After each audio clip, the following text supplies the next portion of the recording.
आज जो बड़ी जानकारी निकलकर सामने आई कि दो इंडियन एयरफोर्स के दो फाइटर प्लेन आपस में टकराए हैं। कहां? तो वो भी मुरैना मध्य प्रदेश के। तो मध्य प्रदेश के मुरैना में एयरफोर्स के दो फाइटर जेट्स क्रैश हुए हैं, फाइटर प्लेन क्रैश हुए हैं। सुखोई 30 और मिराज 2000 की आपस में टकराव की बात की जा रही है। हालांकि यह भी जानकारी मिल रही है कि उनके विंग्स आपस में टकरा सकते हैं, यह जानकारी। और हवा में आपस में दोनों विमानों के टकराने की यह शुरुआती खबर आई थी। ग्वालियर के से दोनों विमानों ने उड़ान भरी थी और यह एक बॉम्बिंग मिशन में लगे हुए थे, उसके अभ्यास में लगे हुए थे। एयरफोर्स के मिड एयर कॉलिजन की जांच करेगी, एयरफोर्स इसकी जांच करेगी, पूरे मामले के तह तक जाने की कोशिश करेगी। हुआ क्या था? दो पायलट्स के बारे में लगातार हम आपको बता रहे हैं, दो मिले थे, तीसरे पायलट की तलाश चल रही है। इसके लिए हेलीकॉप्टर भी रवाना किया गया, वहां पर रेस्क्यू टीमें भेज दी गई हैं, वहां पर फायर फाइटर्स की टीम भी गई है। जैसा कि हमारे संवाददाता भी बता रहे थे कि गेल की टीमें वहां पहुंची है। रक्षा मंत्री राजनाथ सिंह ने एयरफोर्स चीफ से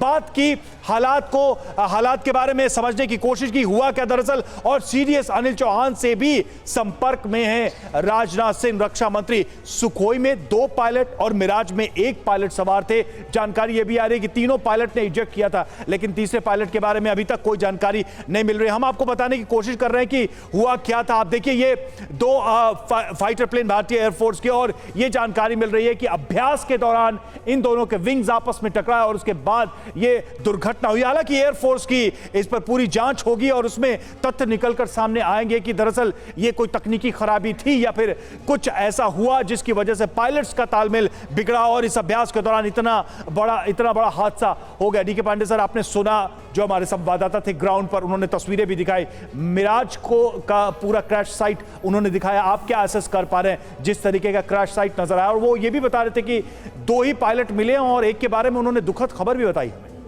देखिए, निश्चित रूप से जैसे जैसे समय बीतता जा रहा है, वो तीसरे पायलट के बारे में जब जानकारी कम मिल रही है तो हम लोग ईश्वर से प्रार्थना करते हैं कि वो निश्चित रूप से सुरक्षित हो। लेकिन जब तक वो, क्योंकि देखिए वो बेहोशी की हालत में भी हो सकते हैं, ये कहना कि जो है अंतिम वाक्य का कहना मुश्किल है। बिल्कुल। उनको पहले वो मिलेंगे, उसके बाद ही उनकी स्थिति को, स्वास्थ्य के बारे में कहा जा सकता है। तो हम ईश्वर से प्रार्थना करते हैं कि निश्चित रूप से वो सुरक्षित हो जहाँ भी हो और जल्दी से जल्दी उनको खोज लिया जाए। जहाँ तक एक्सीडेंट की बात है, अब जो जैसे इनपुट्स आ रहे हैं उसके बेसिस पे ये लगता है कि जो लैक ऑफ सिचुएशनल अवेयरनेस जिसे कहा जाता है कि जो चारों तरफ क्या हो रहा है आपके, उसके बारे में कहीं पायलट की कुछ कमी रही है, तभी आपस में टकराए हैं। और ये अगर कम्युनिकेशन बीच में दोनों के होता तो शायद ऐसा नहीं होता कि आपस में टकराते, क्योंकि नॉर्मली जो हम लोग ऑपरेट करते हैं तो बहुत क्लियर होता है कि कौन क्या कर रहा है, हर एक का रोल डिफाइन होता है, हमारी हाइट्स डिफाइन होती हैं, किस जगह हम डिसेंड करेंगे, कब क्लाइंब करेंगे। और अगर हम 2 जहाज आपस में मिलकर साथ उड़ रहे हैं। ठीक है पांडे सर, अंजू निर्वाण हमारी सहयोगी हमारे साथ जुड़े हुए हैं, उनका रुख करते हैं। अंजू, रक्षा मंत्री राजनाथ सिंह ने भी एयरफोर्स के अधिकारियों से इस पूरे हादसे को लेकर के बात की है, उन्हें क्या ब्रीफ किया गया है? अभी ताजा जानकारी क्या इस पूरे हादसे से जुड़ी?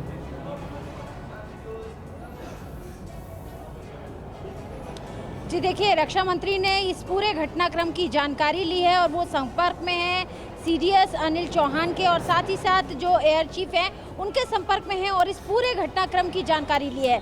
और उन्हें ये बताया गया कि किस तरीके से एक्सरसाइज जो हो रही थी, बेसिकली ये जो रेगुलर जो एक्सरसाइज एयरफोर्स के द्वारा की जाती रहती है, वही ग्वालियर के एयरबेस में ये एक्सरसाइज की जा रही थी और उसी दौरान ये पूरा घटनाक्रम हुआ। और जिस तरह से अभी हमें जो जानकारी मिल रही है, उस जानकारी के मुताबिक जो 2 पायलट, आप बने रहिए, आप जिस तरह से बता रही है कि राजनाथ सिंह ने इसकी जानकारी ली है वायुसेना प्रमुख से, और भी लगातार जानकारियां सामने आ रही हैं। फिलहाल रेस्क्यू ऑपरेशन शुरू हो चुका है, जिसकी गजेंद्र तस्वीरें भी दिखा रहे थे। और हमारे साथ गेस्ट भी बने हुए हैं, मनीष भी हमारे साथ बने हुए। मनीष, पायलट्स के बारे में जो जानकारी मिल रही है, 2 पायलट्स को तो अस्पताल तक पहुंचा दिया गया है, लेकिन 1 पायलट अभी ट्रेस नहीं हो पाए हैं। और जैसा कि पांडे सर इस बात की आशंका जता रहे थे कि अगर बेहोश भी हुए होंगे तो उन्हें लोकेट करना थोड़ा मुश्किल होगा।